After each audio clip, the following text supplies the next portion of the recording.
Saudara semuanya, kembali lagi dengan channel luar biasa ini. Saya ingin memberitahu hal yang sangat penting di tahun 2024 ini. Karena tahun 2024 ini adalah tahun pemilu di seluruh dunia. Mulai dari Taiwan yang sudah selesai tanggal 13 Januari, ada nanti Thailand, ada nanti Korea Selatan, ada nanti India, Rusia, dan terakhir Amerika Serikat di bulan November 2024. Nah, kita Indonesia nanti akan mengadakan pemilihan umum 14 hari kemudian, yaitu tanggal 14 Februari 2024. Anda harus tahu bahwa pemilihan umum tahun 2024 ini adalah pemilu yang sangat penting bagi keberlangsungan negara Indonesia, bagi nasib ekonomi negara Indonesia ke depan. Maka itu Anda jangan sampai tidak banyak sekali yang mengatakan bahwa yang menanyakan kepada saya, buat apa kita memilih? Karena ujung-ujungnya kita masih bekerja juga. Ya memang benar. Buat apa kita memilih? Ya, karena kondisi akan baik-baik saja. Saya kasih tahu kepada Anda bisa kemungkinan tidak bisa bekerja lagi. Dan kondisi ini tidak baik-baik saja. Karena kondisi ini beda dengan pemilu yang dilakukan 5 tahun sebelumnya atau beberapa tahun sebelumnya. Karena kondisi ini kondisi yang di tahun 2024 ini kondisi yang sangat gawat. Kenapa sangat gawat? Selain di dunia mengadakan pemilihan umum, kondisi ini kita lihat secara makroekonomi, secara ekonomi global, bahwa kondisi tahun 2024 ini adalah kondisi kebijakan uang ketat. Jadi semua negara itu lagi likuiditasnya mengering, lagi kesulitan keuangan. Ya. Apalagi kondisi ekonomi Amerika yang masih saja menguat. Ya, kalau ekonomi Amerika yang masih menguat, berarti indikasinya adalah inflasi itu tidak cenderung untuk turun. Yang sudah sejak Maret 2022, Bank Sentral Amerika, The Fed, berusaha melakukan kebijakan uang ketat supaya inflasi itu bisa menurun sampai dengan awal Januari, sampai dengan akhir Januari 2024 ini, inflasi belum juga turun ke level yang mereka targetkan, yaitu 2%. Inflasi masih 3,5%. Masih di atas 3. Dan angka-angka data-data ekonomi Amerika kemarin masih cukup kuat. Nah, terlihat dari yang baru dirilis semalam mengenai ada pertambahan 180.000 pekerjaan baru. Nah, di sini menunjukkan bahwa ekonomi Amerika itu masih kuat. Kalau ekonomi Amerika masih kuat, maka inflasi itu masih cenderung naik.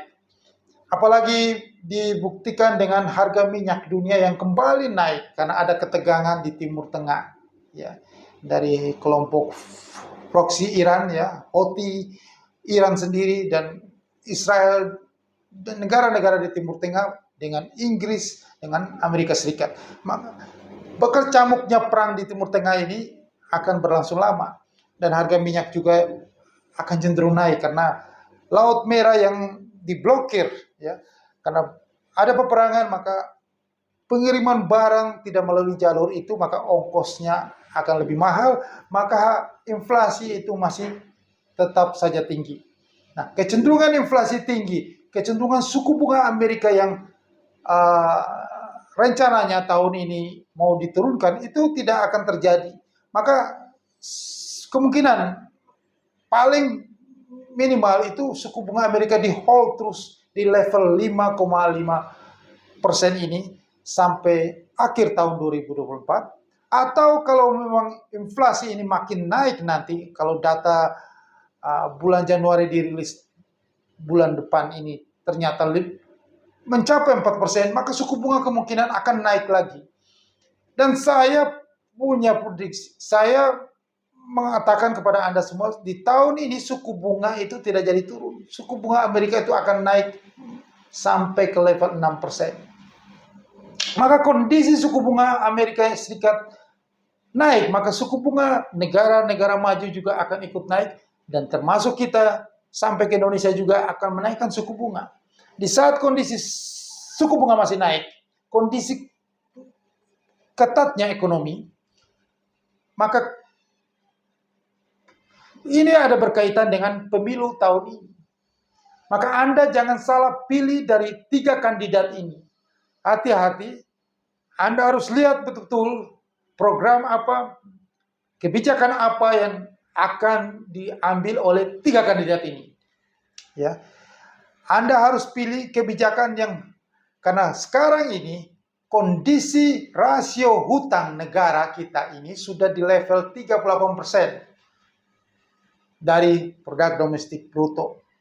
Nah, ada salah satu paslon yang mengatakan bahwa nantinya setelah mereka memenangkan kontestasi ini, maka mereka akan menaikkan hutang lagi.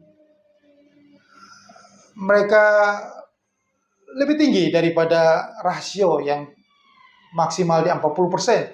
Bisa 50, bisa 60. Karena katanya punya sumber daya alam yang banyak. Hati-hati bahwa yang diukur rasio itu bukan hanya hutang negara yang sudah 8.041 triliun sekarang ini, di rezim ini, tetapi, dan itu tidak pernah diukur dengan hutang-hutang badan usaha milik negara. Hutang-hutang badan usaha milik negara itu juga merupakan hutang negara. Itu bukan merupakan hutang swasta. Rezim ini mengatakan bahwa itu adalah hutang swasta. Nah, ini adalah paradigma yang salah, dan ini adalah sangat menyesatkan. Dan hati-hati bahwa kalau misalnya PLN, perusahaan listrik negara, atau Pertamina, atau perusahaan negara yang lainnya misalnya mengalami kesulitan keuangan, maka negara juga harus menginjeksi. Maka itu menjadi tanggungan negara. Jika utang kita yang makin besar nanti, di saat kondisi likuiditas yang mengering di dunia, dan hati-hati dolar, US dollar ini akan makin naik terus, maka kejadian ini bisa terjadi, terulang kembali krisis moneter Asia tahun 97. Hati-hati jangan sampai negara ini terpuruk gara-gara Anda salah memilih pasangan calon presiden yang nanti di 14 Februari 2024. Ya. Anda harus memilih calon presiden yang punya programnya masuk akal, realitas dengan kondisi sekarang, kondisi yang makin susah sekarang. Anda harus melakukan perubahan. Jangan Anda memilih yang berutang terus. Ya, itu sama aja Anda membawa negara ini masuk ke dalam jurang. Nah, utang-utang itu harus di proyek-proyek yang strategis yang mendapatkan feedback, mendapatkan keuntungan supaya negara tidak terbebani dengan biaya membayar beban hutang itu, biaya hutang, membayar hutangnya. Kalau hanya untuk menyalurkan ke hal-hal yang selesai dan tidak ada feedbacknya, maka negara akan beban utang itu akan makin hari makin mencekik, dan negara akan masuk ke dalam bahaya, dan negara akan mengalami masalah krisis hutang seperti negara-negara lain. Dan kita akan kembali kejadian ini terulang 25 tahun yang lalu pada tahun 97. Jangan sampai itu terjadi karena Anda salah memilih. Ya. Hati-hati. Anda harus lihat juga bahwa korupsi yang besar-besaran terjadi. Anda harus memilih pasangan calon yang terbebas dari kolusi. Ya. Kong kali kong. Membuat ada, yang paling bahaya adalah oligarki dengan pemerintah. Kolusi sehingga membuat distorsi kebijakan. Ya. Distorsi kebijakan ini dampaknya sangat besar sekali. Sampai Anda pun merasakannya. Ya, mulai dari usaha golongan pengusaha akan merasakannya. Mereka mencurangi itu kebijakan sehingga menguntungkan mereka yang hanya kelompok kotor, ya, pengusaha kotor yang 10% ini, sehingga yang benar-benar 90% akan mengalaminya. Usaha besar mengalami, usaha kecil mengalami, sampai Anda jangan pikir bahwa kita bekerja tidak mengalami masalah. Anda akan mengalami dampaknya. Entah Anda akan di PHK atau Anda mengalaminya dari inflasi, ya, harga barang yang naik, ya, sehingga beban biaya rumah tangga Anda besar, sehingga Anda tetap miskin. Jadi penting sekali pemilu di sini adalah kebijakan-kebijakan yang akan diambil oleh calon presiden ini itu sangat berpengaruh terhadap kelangsungan ekonomi Anda. Jadi Anda harus peduli dan jangan Anda asal pilih, ya. Anda harus melihat betul-betul kebijakannya mereka. Kebijakan mana yang paling masuk akal, yang tidak memboroskan anggaran. Yang paling penting di sini, ya. Jangan bilang enak membangun infrastruktur bangun ini, tapi membangun infrastruktur dengan utang, bukan dengan duit pribadi dia. Membangun infrastruktur dengan utang itu membebani negara, membebani Anda juga. Jangan sampai nanti utang itu Anda salah memilih, Anda memilih pasangan calon yang akan berkuasa nanti, yang mengelola ini negara, dan dia mengelola negara dengan proyek-proyek yang tidak ada manfaatnya, tidak ada feedbacknya masuk ke negara, melalui pendapatan yang akhirnya itu dimanfaatkan untuk membayar hutang, tetapi yang habis percuma seperti makan gratis, lain-lain, penambahan ASN dibanyakin, akhirnya memboroskan anggaran, dan itu tidak ada manfaatnya untuk feedback buat negara. Sebaiknya dia membuka itu lapangan kerja yang besar, sehingga orang itu punya kesejahteraan, punya penghasilan.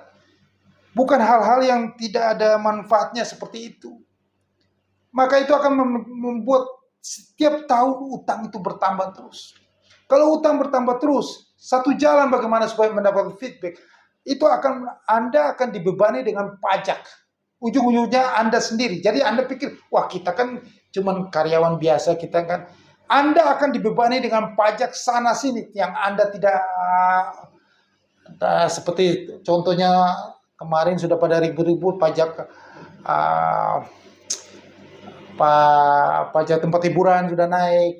Nanti ada segala macam, itu akan Anda dibebani pajak karena pemerintah akan bagaimana mendapatkan solusi penerimaan negara, akhirnya pajaknya dinaikkan terus, akhirnya ekonomi itu dicekik. Maka ekonomi itu tidak bisa berjalan. Maka Anda kena dampaknya juga adalah Anda di PHK. Nah begitulah. Jadi jangan anggap sepele, jangan anggap ini biasa. Jangan asal dapat bansos, dapat ini terus dicoblos. Ya, bodoh amat. Sama saja katanya gitu. Semuanya sama saja. Semuanya tidak sama. Supaya Anda tahu. Kebijakannya, ujung-ujungnya adalah kebijakannya yang bagaimana dia, karena ujung-ujungnya negara itu mengelola anggaran untuk kemaslahatan kesejahteraan Anda. Ujung-ujungnya anggaran ini dimanfaatkan untuk apa? Untuk program apa? Jadi jangan bilang semua sama. Semua tidak sama. Tidak ada yang sama. Anda harus lihat programnya. Kalau dia hanya memboroskan anggaran untuk hal-hal yang tidak ada manfaatnya, ya hal-halnya yang tidak. Karena anggaran itu didapatkan dari utang, bukan dari uang pribadi, tetapi dari utang. Utang itu harus dibayar, ada bunganya. Maka harus masuk ke dalam proyek-proyek yang benar-benar produktif, yang negara itu bisa mendapatkan feedback lagi untuk membayar utang. Nah itulah yang pengelola anggaran yang benar. Itulah paslon dengan program yang benar yang Anda harus pilih. Supaya apa? Supaya negara ini bisa berjalan bagus. Negara ini tidak mengalami masalah kebangkrutan, bayar utang, atau masalah apa yang lain, krisis yang lain. Sehingga Anda pun ikut rasa. Anda juga tidak akan dibebani dengan pajak-pajak yang tinggi. Karena pajak, selain Anda dibebani dengan pajak yang tinggi, pengusaha dibebankan dengan pajak tinggi, maka ekonomi itu akan makin terpuruk. Bagaimana orang bisa berusaha kalau pajaknya tinggi? Kalau pajaknya tinggi, akhirnya dia ujung-ujungnya harga barang jadi mahal. Anda yang jadi susah. Anda membeli barang dengan harga yang mahal. Ini semuanya adalah siklus yang saling berkaitan. Semua berkaitan. Ya. Jadi jangan anggap sepele pemilu ini, anggap sepele. Asal Anda dikasih bansos, Anda pilih orang yang kasih bansos, maka Anda itu namanya Anda bunuh diri. Kalau dia kasih, Anda terima, tapi Anda lihat program dia apakah benar untuk kemajuan negara, untuk kepentingan negara, untuk keberlangsungan negara, atau hanya menghabiskan anggaran, memboroskan anggaran. Anda harus tahu, anggaran yang didapat itu ada dari utang. Dari utang itu harus ada punya kewajiban untuk bayar. Kalau utang makin banyak terus, ya Anda akan dibebani kembali dengan pajak-pajak yang macam-macam. Karena negara harus mendapatkan penerimaan negara balik untuk membayar utang. Makanya saya bilang feedback.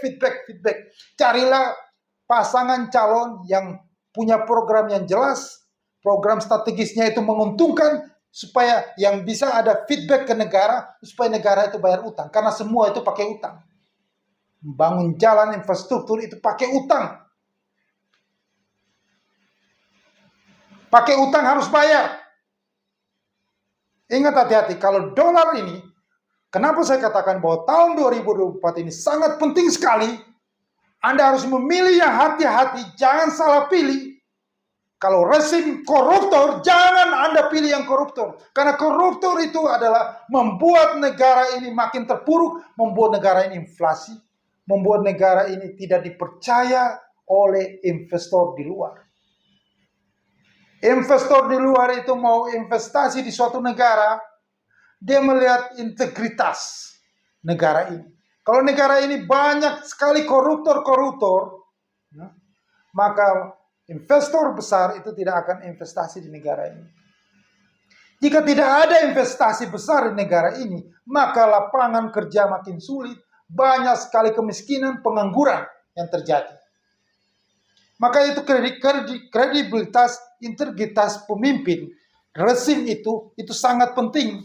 Maka Anda hati-hati, jangan memilih. Kalau Anda sudah melihat bahwa rezim ini sudah tidak dipercaya oleh investor di luar, karena kebobrokan, karena kong kali kong, karena segala macam distorsi kebijakan yang mereka buat antara pengusaha dan penguasa yang hanya menguntungkan mereka, segelintir orang yang melakukan distorsi kebijakan itu, maka ini membuat negara ini makin hari makin terpuruk. Negara ini tidak punya kredibilitas di mata investor di luar. Maka kita makin hari akan membuat rakyat ini makin susah. Rakyat ini tidak ada lapangan pekerjaan, tidak ada investasi yang masuk. Itu harus Anda lihat di sini. Ini saya kasih pesan kepada Anda karena ini penting sekali. Kalau 5 tahun sebelumnya bodoh amat, tapi tahun 2024 ini sangat penting. Jangan salah pilih. Pilihlah pemimpin yang punya kredibilitas, punya integritas. Pemimpin yang tidak kong kali kong, yang membuat distorsi kebijakan. Ya, pemimpin yang benar-benar kalau bisa ya, lihat orang itu dari rekam jejak. Ya. Rekam jejaknya buruk, pasti apa yang dilakukan ke depannya buruk. Kalau awalnya dia untuk menjadi calon dengan cara-cara yang tidak benar, cara-cara yang curang, yang tidak gentleman, cara-cara yang menghalalkan segala cara-cara yang melanggar konstitusi, apalagi ya dengan cara ya itu tadi berkuasa semena-mena, maka kedepannya kalau dia akan memimpin negara ini pun itu hal yang sudah menjadi kebiasaan dia akan melakukan lagi. Maka undang-undang itu bisa diatur segala macam demi kepentingan dia sebagai penguasa dan orang-orang di sekeliling dia. atau pengusaha-pengusaha yang di sekeliling dia, maka negara ini hanya untuk kepentingan mereka saja. Seakan negara ini dibuat sebagai kerajaan mereka saja. Bodoh amat dengan rakyat, rakyat itu adalah budak mereka. Anda semua akan dirugikan. Nah, pada saat Anda dirugikan, mereka akan datang kembali dengan bansos, dengan BLT, dan Anda kembali lagi. Dan ini akan dilakukan terus seperti ini. Joseph Stalin itu mencabut bulu ayam. Mencabut bulu ayam dari ayam. Cabut sampai ayam itu habis bulu ayamnya. Ayam itu merasa kesakitan. Karena dicabut bulunya, ayam itu dilempar kembali. Setelah itu, Joseph Stalin menaruh beras di tangannya, dan ayam itu kembali lagi ke tangannya. Jangan sampai Anda itu seperti itu. Anda ini ditindas oleh penguasa, disakiti. Karena kebijakan-kebijakan yang distorsi itu, yang membuat Anda itu hidupnya makin susah. Tetapi setiap 5 tahun, beras datang, bansos datang, BLT datang, Anda kembali memilih mereka. Maka ini tidak akan selesai. Mereka hanya memanfaatkan Anda. Pilihlah pasangan calon presiden yang benar, supaya Anda bisa sejahtera dan negara ini bisa makin bertumbuh baik. Omong kosong kalau slogan mereka selalu negara ini jadi baik. Itu negara bukan jadi baik, tapi mereka lah yang jadi baik. Negara makin hari makin memburuk. Kalau ada korupsi, itu negara makin memburuk. Tidak ada satu negara itu baik, korupsinya tetap jalan, negara itu baik. Tidak ada. Tunggu waktunya, api dalam sekam, bom waktu itu meledak, negara itu akan mengalami kebangkrutan. Akan mengalami masalah. Kita ini, kalau Anda membiarkan para koruptor-koruptor, komplotan penyamun itu yang menguasai negara ini, ya, yang tadi saya bilang awal masuk saja udah nggak benar, dilegalkan, maka besoknya waktu dia memimpin negara itu akan makin lebih gila lagi daripada awal masuknya. Itu adalah kebiasaan. Itu hukum alam. Semua manusia akan melakukan itu. Jadi kalau hal itu aja tidak ada masalah, maka dia akan membuat sesuatu yang lebih gila dari itu lagi. Maka siap-siap Anda menanggung akibatnya jika Anda memilih seperti itu, karakter-karakter pemimpin seperti itu. Ini pesan Anda, terserah Anda. Ya. Kalau Anda ingin negara ini menjadi baik ke depannya, maka Anda harus melihat karakter, rekam jejak pemimpin, dan Anda harus lihat menyalahgunakan kekuasaan, ya, melanggar konstitusi, itu adalah etika dan moral yang salah. Pemimpin itu bukan masalah dia pintar, masalah apa yang dia lakukan, tapi masalah etika. Di seluruh dunia itu pemimpin yang hanya yang melanggar etika dan moral itu tidak akan bertahan lama. Karena itu akan menyusahkan, mensengsarakan rakyatnya sendiri. Ya. Kalau pemimpin itu membangun infrastruktur yang bagus segala macam, itu adalah tugas dia. Itu tidak perlu Anda banggakan itu, karena itu memang tugas dia sebagai presiden. Itulah program dia dijalankan.